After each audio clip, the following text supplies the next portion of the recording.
going on, guys? Welcome back to my channel. I'm back with another modification for the Subaru Crosstrek. Today I'm going to be installing Rally Armor mud flaps. I've been hesitant to install these for a while since I have two 35/75 tires, and I've been suspecting that the front tires are going to scrub up directly onto these, but these have been recently redesigned. The AT model is supposed to have more clearance, so we'll find out. All this is what I'm trying to prevent. Unfortunately, Bailey drives this thing on dirt roads and gravel every single day, so it doesn't really matter how much I clean this car, it looks like this after a few days. So hoping that the Rally Armor mud flaps is going to keep this from happening. I know a lot of it has to do with my low offset wheels and bigger tires. My bigger tires do lightly rub against this plastic portion and over here, so I had a feeling if I install Rally Armor mud flaps here that it would protrude even more and scrape up and make even more noise. The exact part number for what I'm using is MF46LTUR-BLKSIL. The last 6 digits just means the color combo, which is black with silver lettering. The difference with these newer ones is this AT. I guess that's supposed to have more clearance for the bigger wheel and tire setups for these Crosstreks. So let's unbox it and see what it comes with.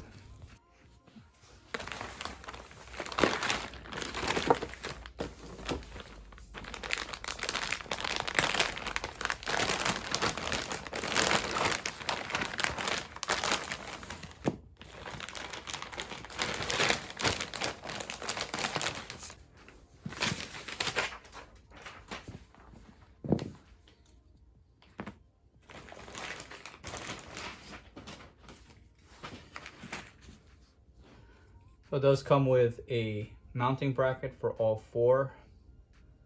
It's made out of steel. It's very thin, hopefully not too flimsy. Very complete hardware.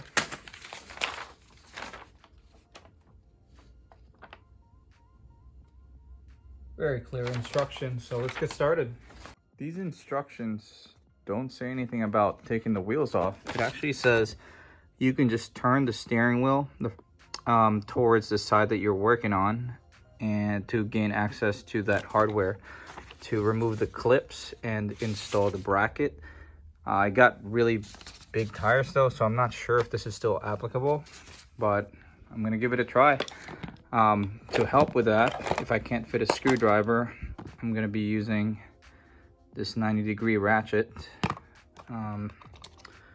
and just putting in whatever bit I need.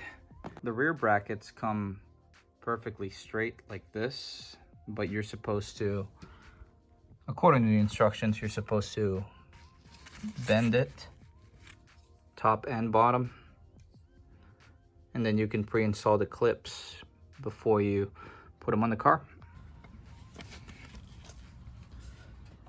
Easiest ways to remove these clips is to put your fingernail on the outer portion, screwdriver, just 90-degree turn.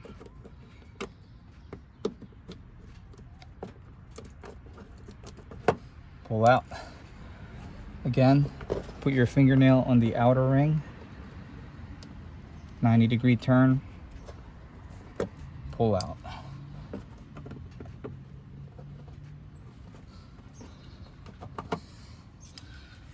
There is also one at the bottom.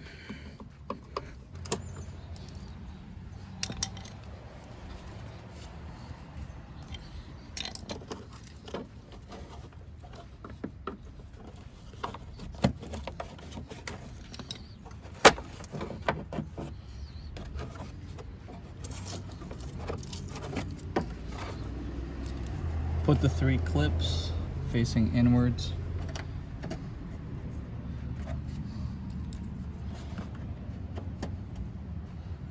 Make sure the hole's lined up.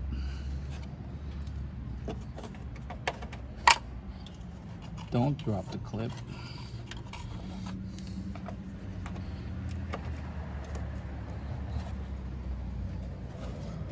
All three lined up. Reinstall the liner.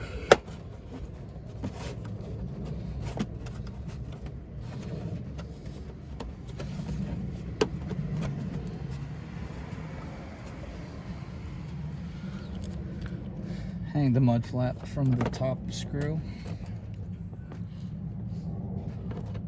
Install it, but don't fully tighten it just yet.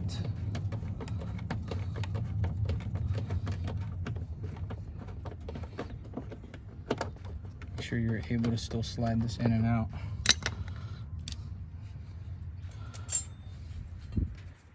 Next thing, the bracket goes through the top hole.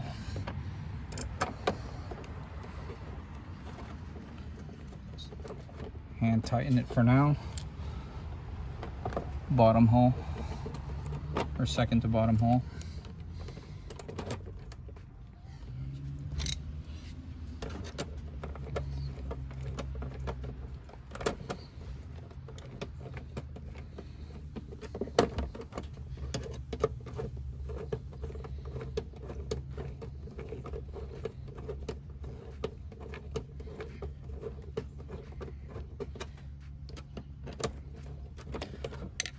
Feel free to align it whichever way you want, but I personally am going to have it far in as possible, at least for a little while.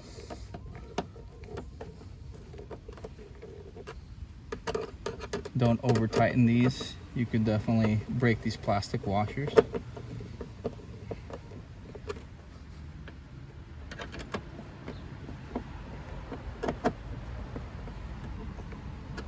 Tighten it just enough so you can't shift it. And then for the last piece of hardware is this clip. We're going to insert it at this bottom hole. And then we're going to bend the bracket back for more clearance.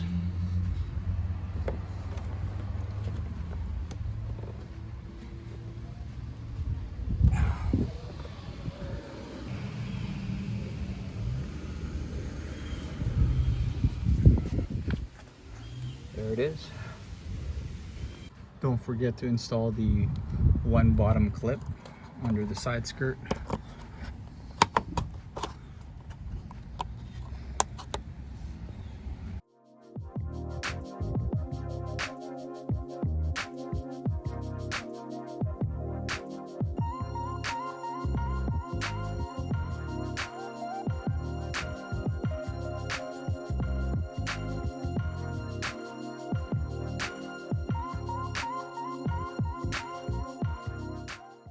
Time to find out how much clearance it actually has.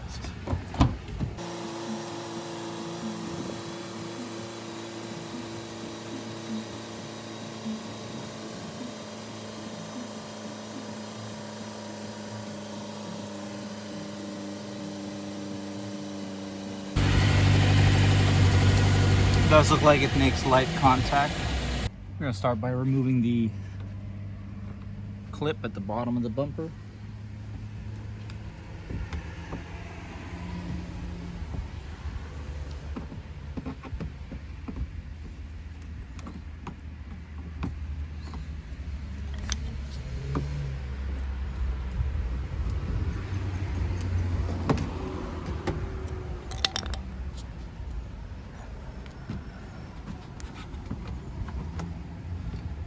We're going to install this bracket. It goes inside the bumper, or between the liner and the bumper.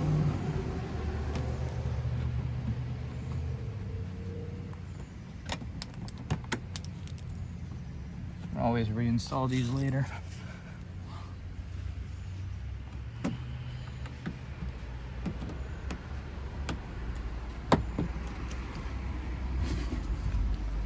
Install the clip at the bottom corner.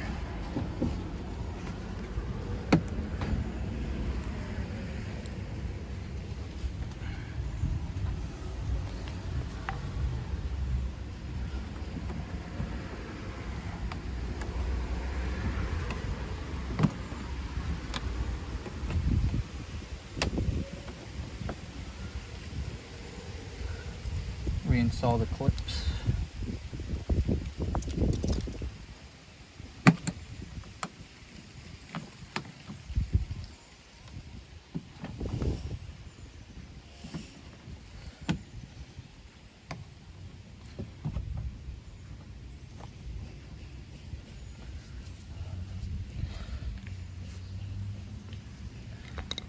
Now we can put the mud flap on. Recommend starting with the nuts and washers.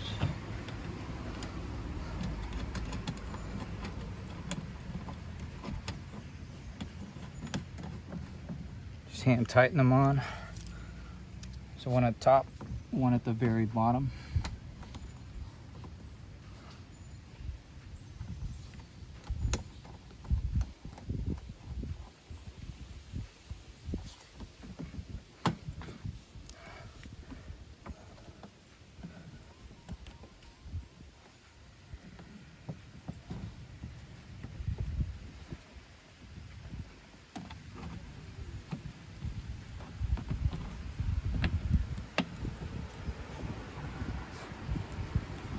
Hand tighten the screws in there.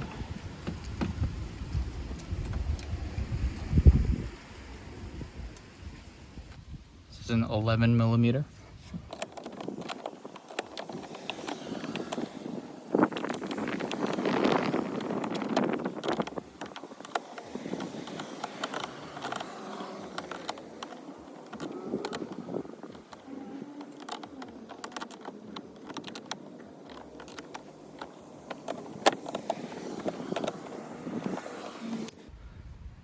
Then I'm going to use the 90 1/4" ratchet to tighten the 2 screws since the wheel's installed.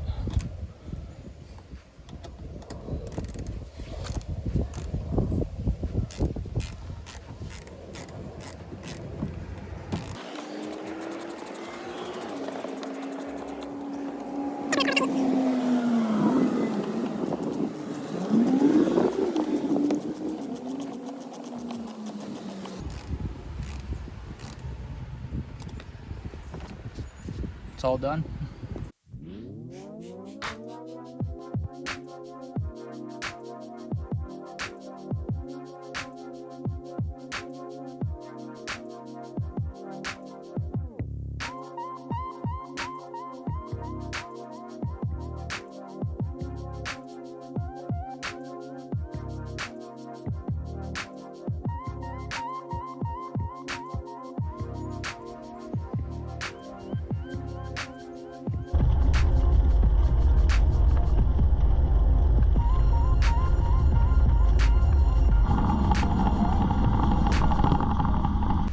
I absolutely love how they look, especially the back, quite wide.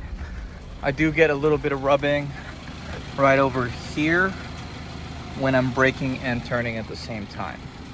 But I'm probably gonna make adjustments soon. It's not even that bad. It's not even leaving any marks, so I'm gonna leave it alone for now. If you found any of this information useful or helpful, make sure you hit that like button. And if you like this kind of content, want to keep up with this Crosstrek overland build, make sure you subscribe to my channel. For now, this is going to be it. I'll see you in the next video.